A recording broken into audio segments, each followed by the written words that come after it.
હવે વાત કરીશું વરસાદી વાતાવરણની। રાજકોટના ગોંડલ પંથકમાં ધોધમાર 2 ઇંચ વરસાદ પડ્યો હોવાનો આંકડો સામે આવ્યો છે। ધોધમાર વરસાદના પગલે રાજમાર્ગો પાણી થઈ ગયા છે। ઉમવાડા લાલપુર અંડરબ્રિજ નીચે વરસાદી પાણી ભરાઈ ગયું છે। પાણી ભરાતા વાહન ચાલકો ખાસા મુશ્કેલીમાં મુકાયા છે।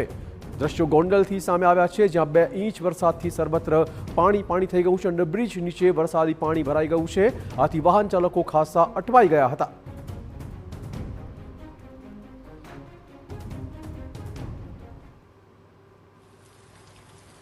તો દ્રશ્યોમાં જોઈ શકો છો કેવી રીતે રાજકોટના ગોંડલ પંથકમાં લગભગ 2 ઇંચ વરસાદ પડ્યો।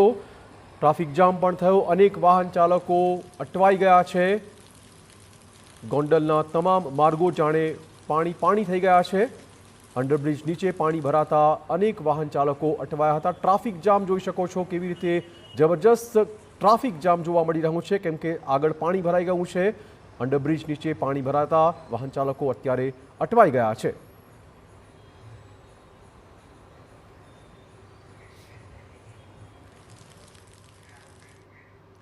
અને હવે